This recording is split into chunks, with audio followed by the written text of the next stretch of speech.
This is the Live at Lunch broadcast from the Resilient Advisor Show. My name is Jay Coulter, and we're starting a new series today called Crypto Office Hours with Tyrone Ross. This episode today is sponsored by Lead Pilot. Lead Pilot is from the folks over at 20 over 10, and they have put together a really incredible platform for financial advisors that want to increase their email marketing reach and their social marketing reach. To learn how I've used it with financial advisors, please visit resilientadvisor.com/lead pilot. Tyrone, thanks for coming on for this new series. Thank you so much for having me. It's exciting. It is.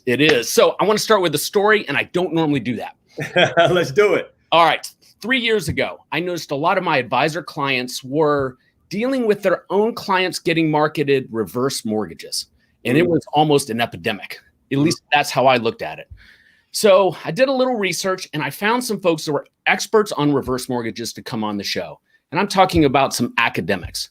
So Jamie Hopkins, who was at the American College then and now runs consulting for the Carson Group, came on, as did Dr. Wade Pfau. And they walked through the case for reverse mortgages in a financial plan. And afterwards, it was very enlightening to me. And it eliminated some of my biases towards that particular solution for some clients. Mm-hmm. Then last year, I started to notice an outrageous number of clients, new clients, when I did a book analysis, having fixed indexed annuities in there.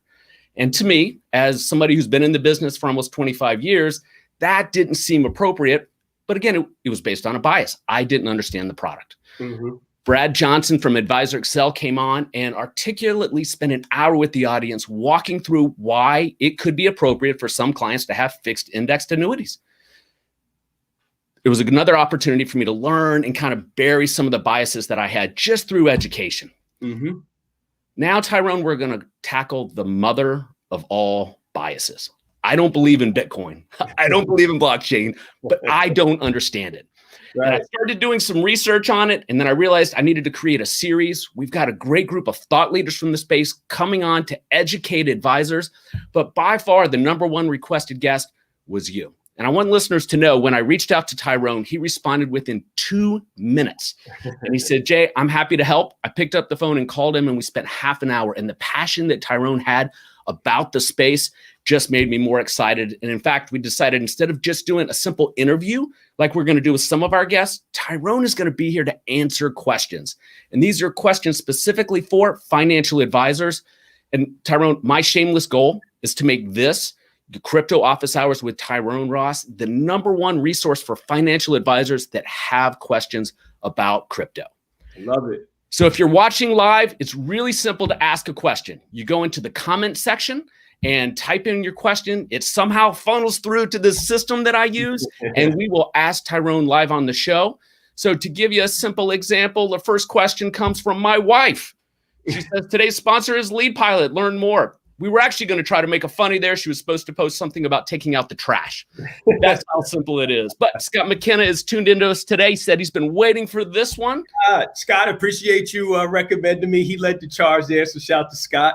Shout to everybody actually that pinged me and was like, you got to get on with Tyrone. So I appreciate you all. Yes, lots of people did. Adam is tuning in. He's somebody that we're talking about having on the show to talk about the implications of blockchain and crypto in the universe. And Andrew Martz has a shout out to you. Andrew Martz. I appreciate you, Andrew. I love it. I love it. All right. So let's get started. I have some questions from folks that they gave me before the live broadcast, but I want to start with my question. Yeah. All right. So my audience is primarily Gen X and baby boomer financial advisors. Mm-hmm. They think a lot like I do as it relates to the space. Yeah, Tyrone, I'm a financial advisor. I'm a CFP. I'm a fiduciary independent advisor. Why should I be concerned or even be thinking about blockchain, crypto, and the whole space? Well, first of all, I think it's really important to focus on one keyword that you said, and it's fiduciary. So I don't care whether you are a crypto skeptic like yourself or crypto hectic like myself. As a fiduciary, you have a responsibility to be knowledgeable on things that your clients ask about, or if not, to be able to go seek that knowledge or have a COI of center of influence to get knowledgeable so that you can advise that client, again, to make the best decision for them putting their interest first, right? Not your love of crypto or your disdain of crypto ahead of that client asking questions. So that's the first thing. And I want to make this clear. This is not about advisors knowing all about Bitcoin and all about blockchain and all about Ether. It's not what it's about. It's about setting up your practice to be able to handle the questions, right? To be able to be conversant on why you don't think it's a good fit for a client's portfolio or why you don't think it's time. And by the way, demographics matter here. If you are dealing with boomers who have made their money and are in the decumulation phase of their life, as the millennials that are in the accumulation phase of their life, it's a totally different conversation. So boomers, for the most part, really shouldn't be too excited about this. Like, gold will do, right? Like, it's fine. But I think if there are those that are interested, then it just becomes, well, let's just learn about it together. Let me provide the resources and the guidelines for us to learn about it. And I'm going to say this right off the bat. I don't know if there's probably 5 advisors that I know personally, and probably I would venture to say 100 across the country that should really be opening their mouths, making recommendations about this stuff, because there's so much to learn. So I think advisors should just be worried about being conversant, not about the allocation, not about getting fired, not about being the next cool thing, just simply being conversant and be able to answer the questions. And it's funny, I had this conversation with Cheryl Penny, shout out to Cheryl Penny, and he said, look, here's what the one thing financial advisors never want to do is look stupid in front of their clients. They always want to look smart. They want to be the hero. So that's what it is. And if you want to be the hero for your clients around crypto, just simply be conversant, be able to answer the questions, be able to say, I don't know, but I know someone, or I know some resources that I can get to you, and not to bring your personal bias, again, either pro or con, into the conversation, because it's not about you. At the end of the day, we have a responsibility to help the client achieve their financial goals. Excellent, because that's exactly what we're going to try and do with this series. Help advisors become educated and understand the applications in their business. And what my big takeaway from what you just said, whether you're pro or con, you need to understand the space. Absolutely. Oh, by the way, shout out to my Outsource family. Excellent. And full disclosure, my investment firm was recently approved for Outsource, and we're really excited about it. Yeah. So, in fact, why don't we take that opportunity to talk a little about Altruist and your role with the firm? Yeah, absolutely. So amazing how this whole thing turned out. Shout out to Jason Wank. Me and Jason Wank have turned into best friends over the last year and a half. But it all started out with them reaching out to me, and I guess they saw one of my walk-in talks or whatever, and they were like, we would love for you to host this podcast we're starting. And I'm like, nah, I really don't want to host a podcast. Like, I'm good on that. And you know, John Sienna, who's the design wizard of what you see there, he was like, have a conversation with our CEO and, you know, let's see what happens. And I had one call with Jason. We hit it off. He was like, you have a really good way of telling stories and getting advisors to tell their stories. We would love to have you host this podcast. I'm like, you know what? I'm going to do it. And the last year has been tremendous with the Human Advisor podcast. Shout out to all the guests and everyone that comes on. And I would venture to say that there's nothing else in our business that looks like that feels that way. So kudos to Jason and everyone at Outsource for that vision and executing on it to the T, and all of the guests that trust me. Because for one, that is not scripted. Everything is right off the cuff. We hit record and we start going. And then somewhere around December, you know, Jason was like, look, you know, we kind of see you're doing a whole lot of different things. We would love to kind of, you know, to hitch our wagon to you and have you come in and be our director of community and help with some of the broader things that you're doing in the community and help us grow the community as well. And I was honored that he thought so. And he was like, listen, continue to go out and be you, but we want as much as you'll give us. And that's my role there, to help with some of the outward initiatives. We do have some things coming. We have a internal group called UBA, which is Ut Beneficium Altieri, which in Latin means for the benefit of others. And we just had our first meeting, but we're going to do a lot of good in the community. And this is the one thing I want to say about Outsource. Never forget, Jason's vision with this was, look, if we could help you run your practice cheaper, more efficiently, you then in turn, again, we can't hold your feet to the fire, but we then in turn can open it up for you to take on folks that you may not have worked with before, wouldn't consider before. And again, Jason is incredibly successful. He's been in the space. He is an advisor. So he understands he understands how clunky it is with the tech space and how expensive it is. And he's like, man, if we can take some of that friction away and the cost away, we can make it easier for financial advisors to give back. And that's what got me. And I'll end on this note. Best message I've ever gotten about Outsource and the podcast and everything was, outside of all of the young Black men that reach out, was like, man, it's just so nice to see you hosting this. There's a gentleman who reached out on LinkedIn. He said, because of Outsource, I would be able to work with the lower income set of medical professionals and not have to chase doctors and robotic surgeons and everything else. So that was the highest praise. And I was so excited to share that with the team because that's the mission. So again, shout out to everyone over there, Shabana, John, Jason, what an incredible team. Couldn't be more excited to still be a part of them. And we'll be working on season 2 of the pod soon. I can't wait. Yeah, so it's a great podcast and it's a fantastic platform at Altruist. If you were sitting inside of a wirehouse right now, jump on the Altruist website, altruist.com, and take a look at the user interface. Yeah, it's cutting edge stuff. And, Tyrone, you and I were both out at the T3 conference before the whole economy shut down. And I'd never met you before. I didn't even know who you were, but I knew Jason and I was on the waiting list to get on to Altruist. So I went to his session. And at the end, I want listeners and viewers to know that Jason called Tyrone up, and Tyrone gave a really impassioned talk about the importance of serving others through the power that we have as financial advisors that aren't just the doctors and the lawyers, and bringing everybody up by making financial services available is really, really powerful. And I really like your message and the torch you're carrying with that. Absolutely. I appreciate that. That's why I get up and breathe air every day. I have to make sure that I leverage these platforms and make sure that the voiceless in America are heard. And I tell people all the time, I look like one person on the screen right now, but there are millions of people behind me that are dependent on me. Every time I open my mouth, it's going to be something that affects them. So I appreciate you for leveraging your platform and just making room for this 5 minutes of that conversation. It means a lot to me, but more importantly, to the impoverished, the hungry, and the disenfranchised in this country. Awesome. Let's switch back to Bitcoin. You ready? Do it. Here we go. First question from Jason Holland out of Southern California.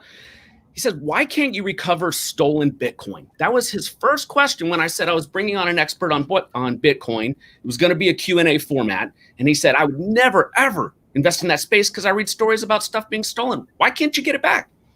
Right. So the main reason is because there is no FDIC insurance, or there's no coverage for it right now, which is why I tell folks all the time, for advisors, that's a biggie. Because if the clients ask, is this protected? And even at the custodians, if advisors don't know to ask, well, what is your insurance coverage of your assets there? That is the main one. There's no recovery process or no insurance right now. So when it's gone, it's gone. That's the easy answer. The more complicated and nuanced answer, not to get in here, to crypto hippie here, but the public key and the private key. And once that is actually your recovery phase, if you can't remember all of this and it's very clunky right now, you lose it and it's gone forever. It's just out there. And I believe right now, and again, I know Adam Blumberg is watching, I believe there's 3 million or so Bitcoin, maybe a little more, that are gone forever, that can't be recovered. So that's enough for people to go, oh, I'm good, right? So, which is why trust, security, right, matters to financial advisors. I need a way to store this securely, right? Like, I can't take custody. We got to make sure that I don't lose clients' assets. So this makes it very tricky, but those are the big two. One, there's no insurance. When it's gone, it's gone. And two, because of the tech stack right now and all of the different things that are there, again, your mnemonic seed, your public key, your private key, all of these different nuance and phrases, it's just too incredible for people to actually understand. It's like, all right, well, why can't it be as simple as my checking and savings? And a lot of people just don't know how to manage those for themselves. And then that's how Bitcoin disappears. And then the other thing is, again, if an exchange gets hacked and stolen. So that's a good point, by the way. I want to make this very clear to people. Bitcoin hasn't been hacked. There's probably attempts on it to hack it right now. So when you hear about Bitcoin being stolen, it's stolen from exchanges. I want to make that very clear. Advisors need to understand that. It's not being stolen from the Bitcoin blockchain. It's being stolen from exchanges. So that's just wanted to throw that in there. 2 for 1. Yeah. So listen, there's a lot in there to unpack because you got to remember the audience are people that are skeptics and just need education. And I think that Jason Holland's question still has some unanswered components to it. Like, why can't you track down what you've lost? And I think it's valid. How do you answer that question? So great question. So if you were to look at an open, right, and if you're really going to answer it, you got to get into the weeds a little bit. So here's why they say, if you use the Bitcoin blockchain for nefarious activity, it's pretty stupid because it's an open blockchain. We can see every transaction, right? What then happens? So long as things are on chain, we can track it, right? There's a company called Chainalysis. They do a really good job of everything that's on chain.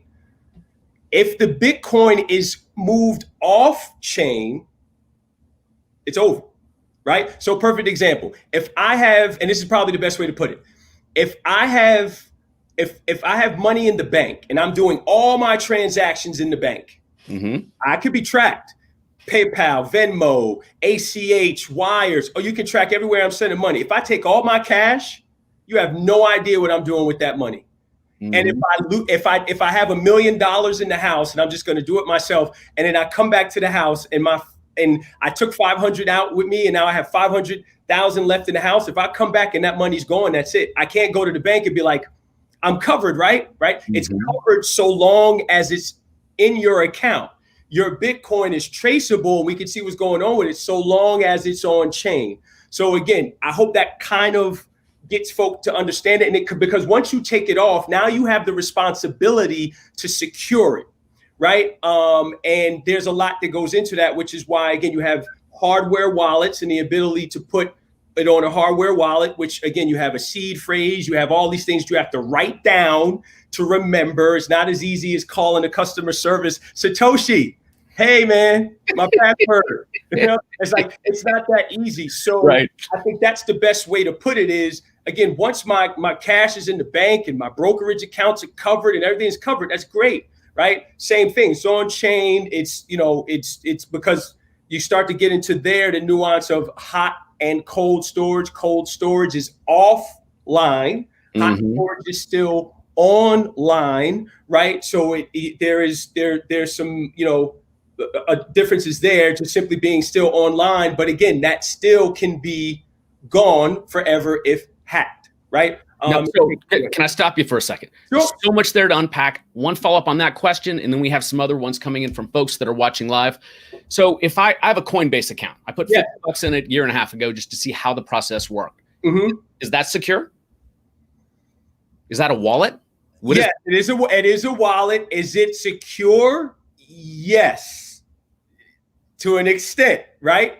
Best house, middle class neighborhood, right? So Coinbase goes to great lengths with their security to make sure, again, they have a mix of cold storage and hot storage as well. But one of the things that I tell advisors is, if you have a client that tells you they have crypto at Coinbase, don't really panic, but you want them to get that crypto off of an exchange and into, right, some type of self-custody to protect themselves. Now, again, you have to coach that part as well. But is it secure? Sure, right? Coinbase has spent a lot of money. They're backed by a lot of organizations that support their infrastructure and things like that. Again, best house, middle class neighborhood. Not the best solution, but it is a solution.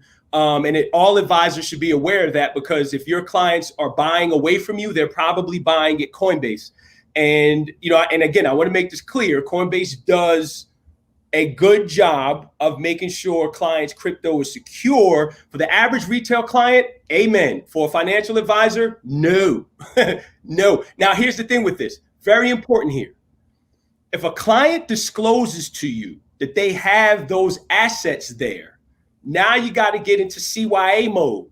document it, put it in the CRM, did client review, client owns assets at Coinbase. I actually hand the client my branded hardware wallet that says, Bitcoin RIA, blah, blah.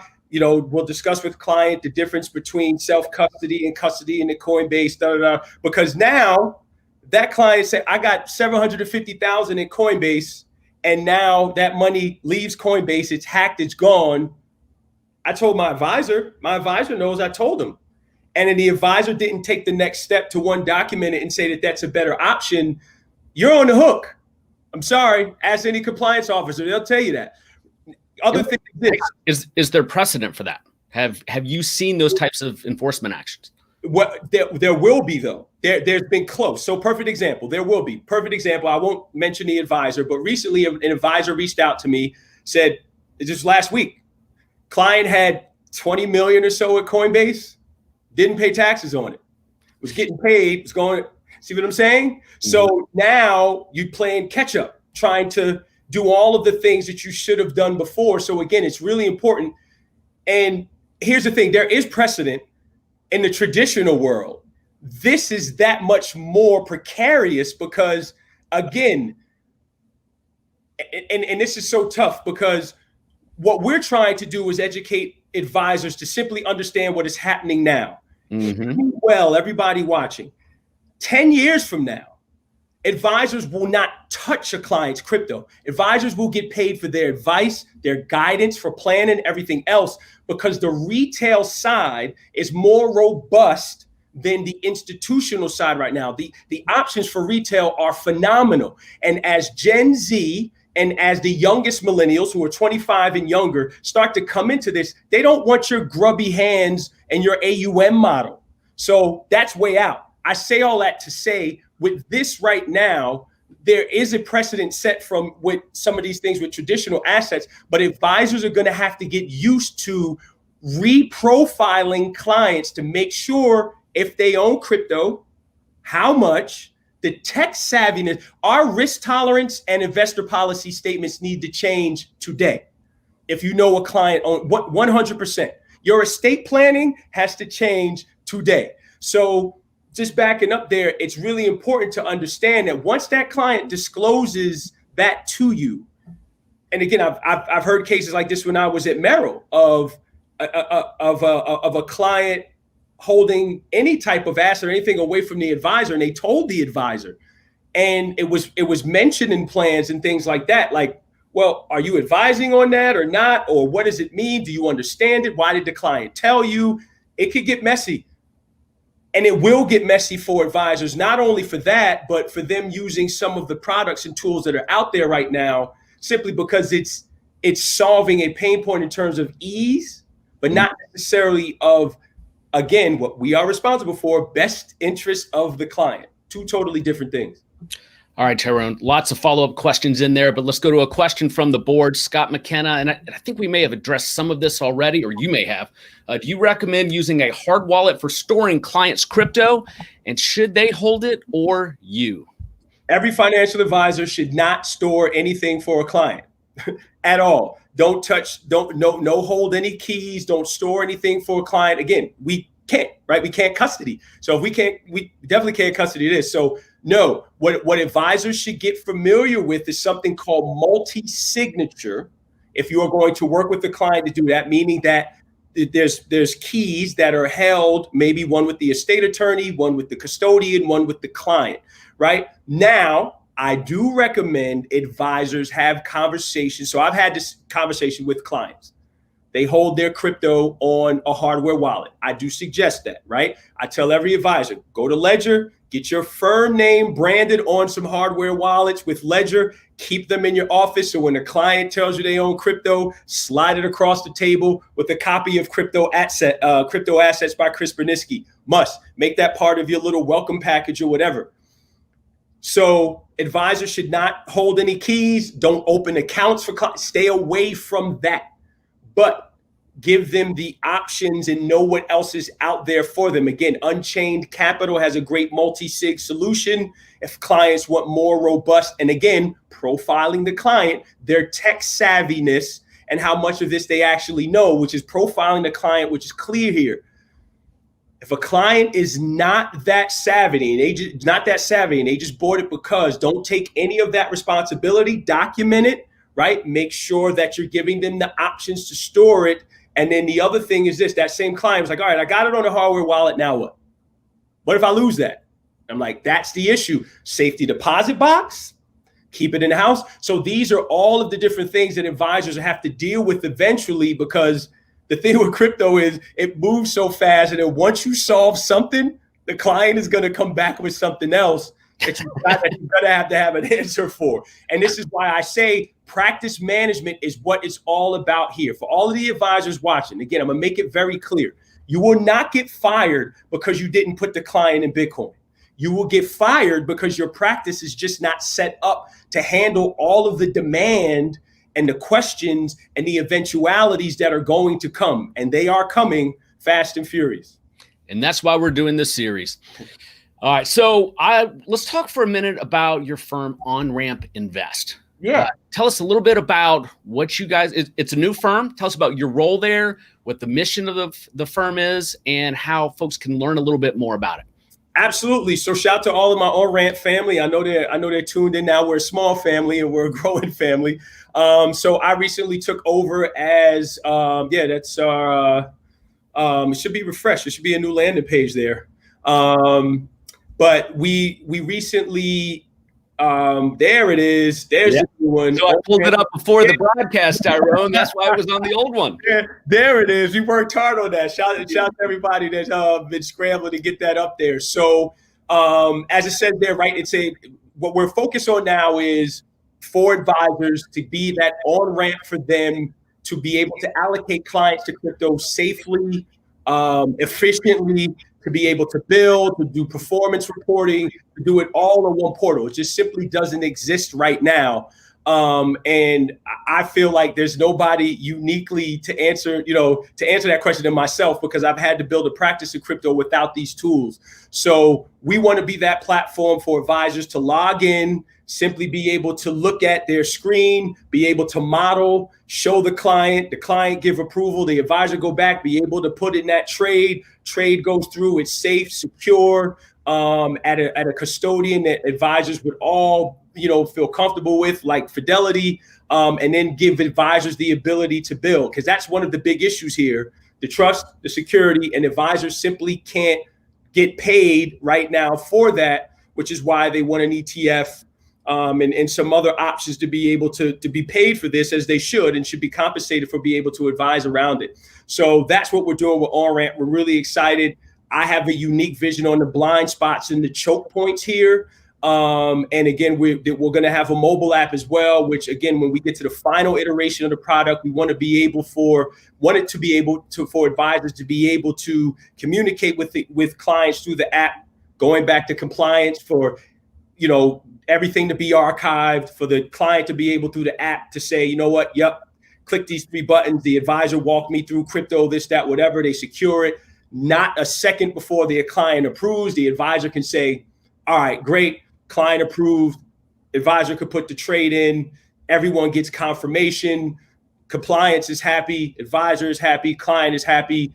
Advisor gets educated. Clients gets educated. And I would be remiss without mentioning, we will have a retail component as well, where we want to be, what we're saying is investing for the rest of us. So to be able to, if you look at what's going on right now with Robinhood and a lot of the other platforms, they provide access with no guardrails. We want to say, hey, we will give you access to all of these bells and whistles that you want, but we want to educate you first. As you start to migrate through our app, we're going to make sure that you get these quote unquote badges, right, to earn your way through the app and learn. And you'll have your wallet there. You have your Onramp wallet, and you can earn, the ability to go through. And then also we'll play with it and have our own little digital token inside of the app, so you can earn that for educating yourself, educating others, and then use that inside the app for payments and so on and so forth. So we're going all in. But the focus right now, as you see on the screen there, is for advisors. I believe, without the shadow of a doubt, when we nail this and get this done, as I mentioned there, the ETF was a major step forward.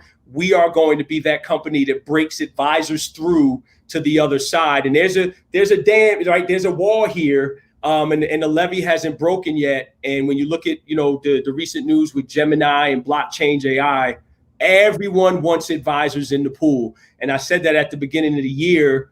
The crypto theme of 2020 would be, how do we get financial advisors in the pool? I did not know in August I would become the CEO of a company that would actually solve it. But I'm super excited. Again, we got a small team. We're growing. We're fundraising right now. We're looking to build a team, and we have a lot of hands right now that are happening. We're fired up because this is going to be the solution. And who better else to solve it but me? So it's pretty awesome. Excellent.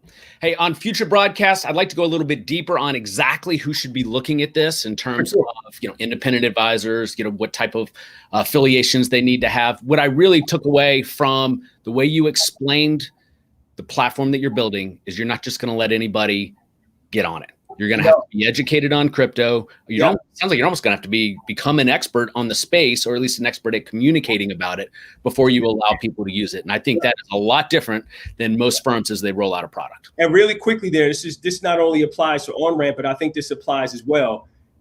As an advisor, your capability with crypto solely depends on where you are. If you are at a wirehouse, no go. If you are at a hybrid, a little bit. Right, you can wear a Bitcoin t-shirt, right? If you are at an RIA, you have a lot more latitude and ability to do things. So we're going after RIAs first. And I think this is the one thing that a lot of folks don't consider is that RIAs have a lot more, again, which is why all of the crypto mafia is trying to get RIAs in the pool. They know you can't walk into Merrill and be like, oh, we have this fund, right? Or LPL or Raymond James, just not going to work. You got to be truly independent. And I think that's why ourselves and others are going after the RIA space, but there can only be one winner. It will be us. Awesome. So I think the wires are going to come around someday. It reminds me a lot of physical gold. I remember in 07, 08, it was really difficult for the wirehouse advisor to get allocations to physical gold, and they rolled it out. Demand, it's a funny thing. When there's a profit motive and you can add it to a platform, hopefully that will work. Next question comes from Andrew Martz. Says a really basic question. Why are investors buying crypto? Is it at speculation, a hedge, future liquidity as cash alternatives, as transaction options in crypto become more available, i.e. buying goods, services, and other assets? What's your take? I love this question. Love it, love it, love it. So most people are buying crypto because it's speculative, period. Just look at the price action this week. Ran up, now it's gotten crushed. Traders love it, speculative. Investors are buying it because, again, they look at it, maybe like myself, as a long dated call option on a store of value, or a safe haven, or digital gold. All of these narratives depends on how you look at Bitcoin and where you're sitting. That's how I choose to look at it. Best way I've ever heard it described, best way I go, long dated call option on a store of value. It may become that, but it's not right now, in my opinion. Some folks would say it's digital gold right now. So that's why investors are buying. Now, when you look at it in a portfolio, I think a lot of investors, again, Paul Tudor Jones is all you need to know here, right? He's like, it's the fastest horse right now, right? It's just, if we're looking at putting, money to work and some of the returns, it's just simply the fastest horse. Is he looking at it as a hedge? Well, yeah, like Shamath calls it schmuck insurance. Like that's the thing about Bitcoin. It sounds flippant, but it's whatever you want it to be. But investors are simply buying it for that risk management, diversification. Again, with the narrative around digital gold, safe haven. Again, is it a store of value right now? It depends on who you ask. I would vote against that, but it'll get there, I believe. And then when you look at the younger cohort, it's a savings mechanism, right? Which is why you have tools at Cash App and others allow you to do recurring buys and take your fiat and put it into Bitcoin and opt out a traditional system. I would be remiss if I said this. For all watching, there is one inarguable use case for Bitcoin that no one could argue, and it's use for the unbanked. It is arguable. You can't argue it. It is a godsend to the unbanked, not only in this country, but across the world. Us as privileged Americans with all of our ability to pay and all of our ability to transfer value and all of our ability to buy and sell and transact and liquidate and lend and borrow, we don't get it, right? But there is a subclass in this country, godsend to them. And there are billions of people across the world, godsend to them. So it is the one inarguable use case right now. Everything else is up for debate. That is not. Yeah, so that's one of the reasons this caught my attention and why I decided to produce this series and learn more about the blockchain and crypto. I was watching one of the many documentaries I've watched the last couple of weeks, and it talked about the folks that were struggling as the Greece economy was collapsing. And other countries, as they go through strife, have a way to go and store their wealth using these digital assets. And that's when it occurred to me there's, some real human applications as well as commercial applications for this. Absolutely.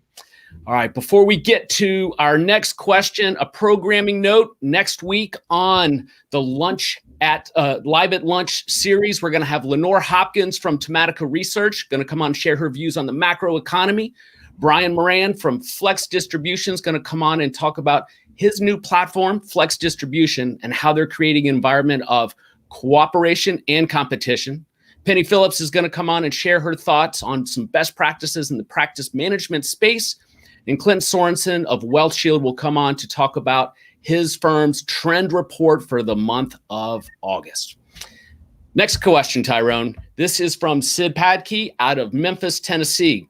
His question relates to the actual blockchain and what are the applications for the healthcare industry over the next 5 to 10 years, leveraging it, and will it actually happen?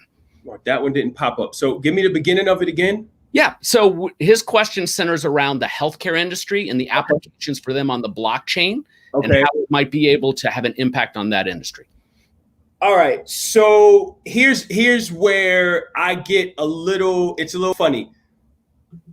I personally believe, and this is just my personal belief, blockchain is not a panacea. It's not going to solve all of our problems. I don't think it's going to have that much of an effect on any industry outside of crypto because you need some type of incentive with a blockchain. That's why the Bitcoin blockchain is so impressive.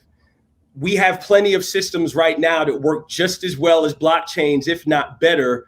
I'm not sold on blockchain technology for tracking avocados from New Jersey or from California to New Jersey. I'm not sold on that. Now, and again, permissionless open blockchains, the sky is the limit. Permissioned, centralized, controlled by organizations that can actually manipulate the blockchain with no incentive. And again, I've watched the IBM videos and I'm trying to come around on it. I just don't see it. Me personally, I just can't get sold on the blockchain, not Bitcoin thing. I just think that in order for there to be, for blockchain to work, and this is why Bitcoin is so special and why the Bitcoin blockchain is so special, it was built exactly to handle Bitcoin and what it's supposed to do. So all of the things that people complain about, the transactions per second, that's a feature, not a bug, because it's so secure, it's so powerful. Now, here's where I think we will see some value indirectly. Here we go. Microsoft, everyone knows Microsoft, said they're going to build their decentralized ID building on top of Bitcoin. That is incredibly impressive, which means now those using Microsoft's identity tools for themselves and be able to then, you get into your healthcare, right? Your medical cards and all these other things, and people giving control of their ID. That's fantastic. Indirect, but that makes a lot of sense. Again, using the true blockchain, which is Bitcoin. So I feel like indirectly, yes, healthcare and all these other industries will benefit when Microsoft says, hey, we believe in the Bitcoin blockchain so much, we're going to build on top of it. And we've all seen once these major companies build on top of a technology, the internet, we see what happens. We get all of these things. So the healthcare industry will be an indirect beneficiary of that, because what's going to happen in the future is people are going to have control over their own ID. So if I'm coming in for a physical, there's only so much you need to know about me. You don't need to know all. I don't need to give you all of this information. I could just give you what you know. Now I'm going in for whatever, right? A full, surgery and everything else. Now you need my family history and all these other things. I can share more of my ID at my discretion. So indirect way, yes, but blockchain as this thing is going to make healthcare better, I don't see it. So here's what's interesting. When I've had conversations around Bitcoin and the blockchain with successful financial advisors, smart people in the industry, the common refrain that I've heard the last several years is, I see some applications for the blockchain, but that Bitcoin stuff, that's crazy town. You approach it from the complete opposite end, which is what's going to make this series so successful. Tyrone, I appreciate you coming on. Listeners and viewers, we're going to try to do this on a regular basis. When you have questions about crypto, specifically the applications for financial advisors, bring them to the show. Tyrone's very active on Twitter. Throw your questions to him there. You can find him at TR401. Tyrone, thanks for coming on. Absolutely. Before I go, I got to say this, please, people, feed the hungry, help somebody. Our country is under siege right now. We have plenty of Americans that are still out of work and hungry. If you're able, please reach out and help a family feed their children and help them get sustenance. I would appreciate it. Thank you so much for having me, man. I'm grateful. Absolutely.